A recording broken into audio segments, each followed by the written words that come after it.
After the most historic collapse in Eastern Conference Finals history, a 22-point fourth quarter lead evaporated in under 8 minutes, Cleveland's head coach Kenny Atkinson walked into the post-game press conference and said this, quote, "We got a little unlucky, quite honestly." Unlucky, that's the diagnosis, that's the film session, and that's the entire explanation for what happened on Tuesday night at Madison Square Garden. Tonight is Game 2, and that answer, that single word, is the most important piece of intelligence the Knicks have going into tip-off. So before we build the Game 2 tactical file, the historical context needs to be on the table. Teams that win Game 1 of the Eastern Conference Finals advance to the NBA Finals about 78% of the time. That is a wall of historical evidence. Winning tonight does not just make it 2-0, but it compresses the entire series into a different shape. Cleveland would need to win 4 of the next 5 games, 3 of which are in New York, just to reach the finals. The Knicks understand this, but Jalen Brunson said it directly after Game 1. They need to start stronger. Josh Hart echoed it. The mandate going into tonight isn't to replicate Tuesday's comeback, it's to make a comeback unnecessary. Now, the situation the Cavaliers are walking into is this. They are on only 1 day of rest in between games. They played a physical, grueling 7-game series against Detroit that ended 48 hours before Game 1 tip-off. They ran 8 men for 53 minutes on Tuesday and had nothing left in the fourth quarter when it mattered most. Donovan Mitchell had 29 points for the game, which sounds great, but he only had an elite first half and did not score after the 8-minute mark of the fourth quarter. Not because the Knicks locked him down, but because his body had no runway left. The Knicks are on 9 days rest, running 9 deep, with a verified structural advantage in the Cavaliers' defensive personnel. That advantage does not expire between games, it compounds on each other. So let's build the actual adjustment file, because to their credit, Cleveland is not a coaching staff that will walk into Game 2 with the same schematic blueprint as Game 1.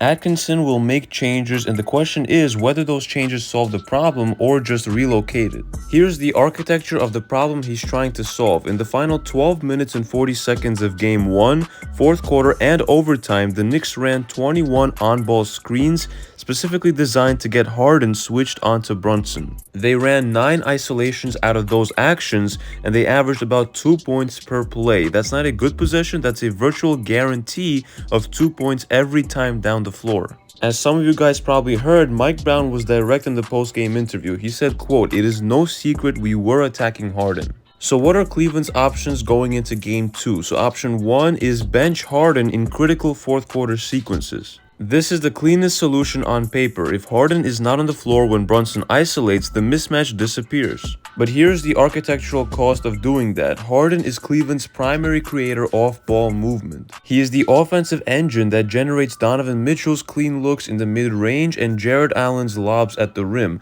So if Atkinson pulls Harden early in the fourth, he's removing the connective tissue of his entire offense to solve a defensive problem. That's not a chess move, that's a sacrifice. But now option 2 for Cleveland is go under screens and force Brunson into pull-up threes. Cleveland could instruct Harden to go under every screen, essentially conceding the switch and daring Brunson to beat them from 3 rather than off the drive. Brunson shot a solid 37% from 3 in the regular season this year, but the math says let him shoot those threes instead of the mid-range shots where he's really lethal.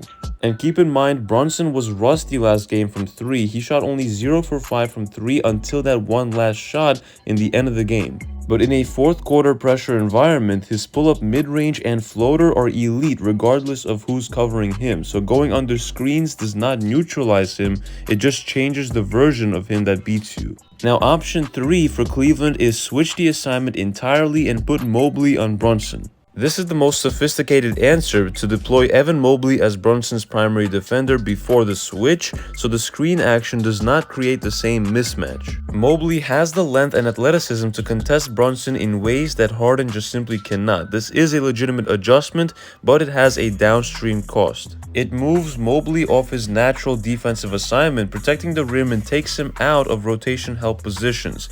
Every time Mobley chases Brunson on the perimeter, Allen is alone protecting the paint. That's a lane that OG Anunoby, Mikal Bridges, and Karl-Anthony Towns can all attack. Every answer Cleveland has to the Harden problem creates a new structural vulnerability somewhere else on the floor. That is what a real tactical advantage looks like, not a single play but a decision tree where every branch leads to a problem. But we're not done yet. The most important variable going into tonight does not show up in Cleveland's adjustment meeting. Subscribe and stay with me, let's get into this wildcard. Here is the variable that every post-game analysis missed, and it may be the single most decisive factor in tonight's Game 2, OG Anunoby. He played Game 1 on a right hamstring strain that he suffered in Game 2 in last series against Philadelphia, 13 days removed from the original injury, cleared as probable by Mike Brown, and he was functional. He set the screens that generated the Harden switches.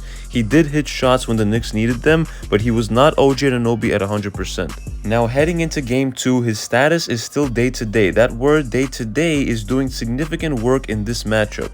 Here is why it matters structurally. OG Anunoby at full capacity is the most versatile defensive piece in this series. He's the player who can guard Donovan Mitchell in isolation, contest without fouling, and still function as the screener who unlocks the Brunson-Harden action on the other end. When he's at 70% of himself, which is what we may have seen in Game 1 on Tuesday, his defensive ceiling drops a bit. His ability to change direction off screens is a bit limited, and Cleveland's coaching staff will absolutely have noted that on film. If OG is limited again tonight, watch for Cleveland to run more isolations directly at him. Atkinson will have that in the file for Cleveland, and Mike Brown will have to manage his minutes carefully and potentially lean harder on Mikal Bridges to absorb defensive load. Now, the other mandate for tonight is Karl-Anthony Towns, 6 turnovers in Game 1. He acknowledged it himself. Rust was a factor after 9 days off. He had 13 rebounds and functional rim presence, but 6 turnovers against Cleveland's help defense is unsustainable. Jarrett Allen and Evan Mobley are specifically built to disrupt exactly the kind of high post catches and face-up actions Cat prefers. For the Knicks to take Game 2 cleanly without needing a fourth quarter miracle, Towns needs to operate with precision, not aggression. We need to see clean catches, early releases, no gambling in traffic, and his 13 rebounds in Game 1 were indeed elite. His turnover rate was not. The version of Cat who gives you both is the version that makes this series unplayable for Cleveland. So here's the Game 2 tactical read. The Knicks are favored by 6.5 points on a night where they have structural advantages in personnel, rest, depth, and coaching clarity. They have a confirmed blueprint against a defender that Cleveland cannot move, and a head coach who diagnosed Tuesday night as bad luck rather than bad architecture. The caveat is real. The Knicks cannot afford another 22-point deficit in the fourth quarter, not because they can't come back from it, which they proved they can, but because playing from that far behind puts OG's hamstring under unnecessary stress, shortens Brunson's effective shooting window, and gives Cleveland enough oxygen to build confidence in their adjustments. The mandate for tonight is simple: clean start, trust the rotation, force the Harden problem in the first quarter, not the fourth quarter, so Atkinson has to make decisions earlier with higher stakes in front of a Madison Square Garden crowd that has already seen this movie once. The Cavaliers are a good team with a legitimate superstar in Donovan Mitchell. They will not fold quietly, but right now, their best defender against Jalen Brunson is a player who averaged 2 points, surrendered every time he took the switch. Their head coach called Tuesday night unlucky, and they are walking into Game 2 with the same legs they limped out of Game 1 with.